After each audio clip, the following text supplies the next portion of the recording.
আন্তঃরাজ্য মাদক পাচারকারীকে গ্রেপ্তার করল মালদার পুকুরিয়া থানার পুলিশ। ধৃত যুবকের নাম জসিম শেখ। ধৃত ব্যক্তি কালিয়াচক থানার সুজাপুর এলাকার বাসিন্দা।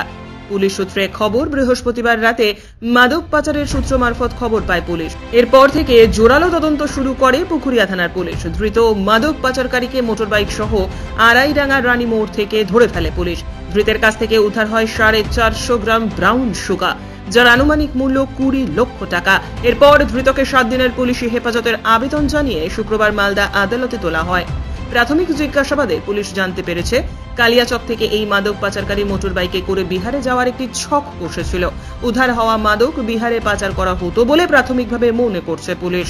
তবে পাচার চক্রে কে বা কারা যুক্ত রয়েছে তাদের চিহ্নিত করতে তদন্ত প্রক্রিয়া ইতিমধ্যেই শুরু করেছে প্রশাসন। এ বিষয়ে ধৃত মাদক পাচারকারী কি জানালেন শোনাবো আপনাদের। কেন ধরেছে আপনাকে পুলিশ? কি করেছিলেন আপনি? কি পাওয়া গেছে আপনার কাছে? আমার কাছে ওই ব্রাউন সুগার পাওয়া গেছে। আমি ওই ডেলিভারি করতাম কিনা। হ্যাঁ, 80,000 টাকার লোকে পড়ে আমি এরকম। কে পাঠিয়েছিল আপনাকে? কোথায় পাচার করছিলেন? ও বিহারের লোকের এগুলো মাল। আপনার বাড়ি কোথায়? আমার বাড়ি সুজাপুর। মালদা থেকে পরিতোষ সরকারের প্রতিবেদন, নিউজ টুডে।